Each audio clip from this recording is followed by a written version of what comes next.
Hey guys, so in this video I wanted to address a comment that one of you left recently on one of my videos. So this comment was left on the video I made, and I'm looking this way because I have it open on my phone over there so I can read it. This comment was left on the video titled, "Are CNAs expected to do CPR?" So this comment is from PC 24681, and the question is, have you ever been in a situation that you had to do CPR? So the answer is yes. I have actually been in a situation where I needed to do CPR twice. One was in a facility that I worked at, and the other was out in public just as a random citizen encountering the situation. So the very first one, I believe I was in the first couple years of high school when this happened. I was either like a sophomore or a junior in high school, and one of the other students at school, this was like right around the time that they let us out of school for the day. Someone else, I don't know if she was in high school or middle school, but she was just outside of the school building, and I saw her kind of collapse on the ground, and I ran up to her. I asked her if she was okay. She didn't really respond, and I looked for a pulse.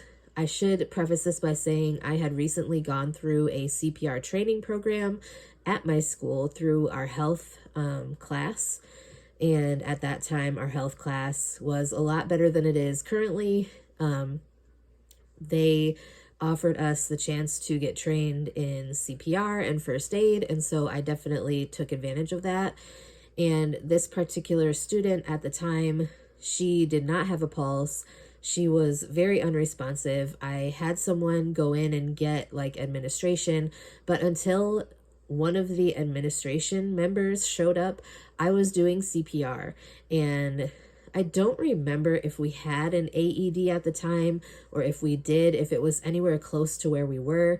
Like, if it was to happen now in the same place that it happened then, there is an AED literally maybe 15 steps away from where this happened back then. Back then, there was no AED there. But thankfully, that particular student survived. She went on to go to college. I don't know what she's doing now, but she went on to go to college, and she's still alive to this day. So definitely worth it to get trained in CPR and first aid, because you never know when you're going to walk into a situation that you're going to have to use those skills, whether you like it or not. Stuff like that happens all the time. And like I said, it's very unpredictable. You never know when something like that is going to happen. And so the other situation that happened at the facility that I worked at, I think it was maybe 2 or 3 weeks into working at this facility. I worked night shift there, and this wasn't even my resident. I was going in to check on them because I had noticed that their call light had been on for a really long time, like maybe 15 minutes. And it was a very busy facility. So I thought, maybe the CNA that had this resident just, had gotten overwhelmed with other residents needing things. And so I went to go check on the woman. I went in there, and she was a very obese woman. And I said, "Hey, so-and-so," I'm not going to say her name, obviously. "Are you okay? Did you need something? I noticed your call light was on." And the woman she was responding to me at first, but she wasn't making any sense. And so I don't know if she was diabetic and had like some sort of blood sugar issue or what was going on, but she was not making sense. And then I asked her a question, trying to get her to like give me more information, so I understood what I needed to do to help her, and she just stopped responding. And so she had kind of like, she wasn't laying down in the bed, she was kind of at the edge of the bed and just slumped over. And I moved her to the floor. I hit the emergency button on the wall so that the nurse and other CNAs could come in.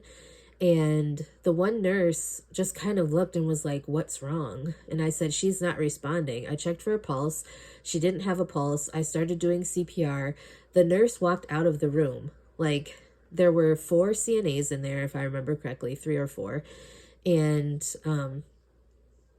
that's other than me. I'm doing CPR. No one else is really helping me.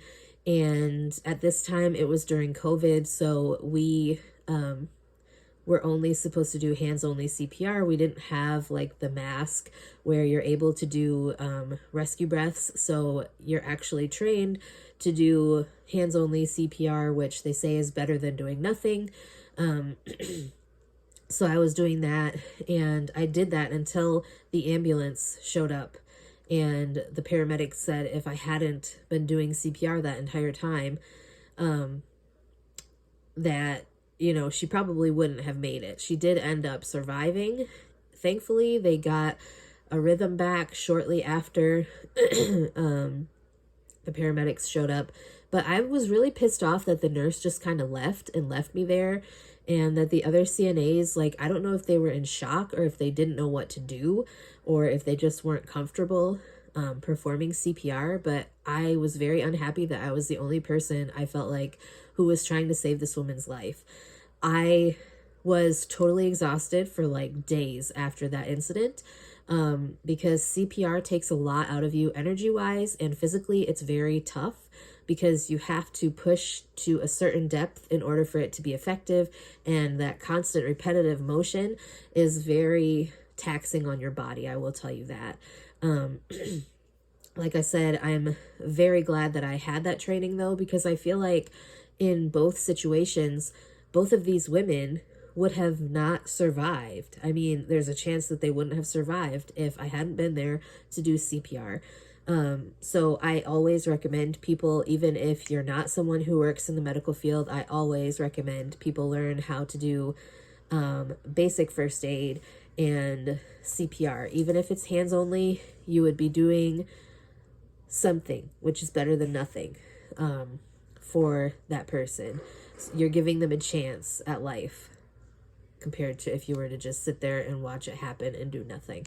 So I hope that answers your questions. If you guys have any other questions or topics you'd like me to talk about in the future on my channel, please be sure to let me know. I'd be glad to get something filmed for you. And with that being said, I will talk to you guys next time.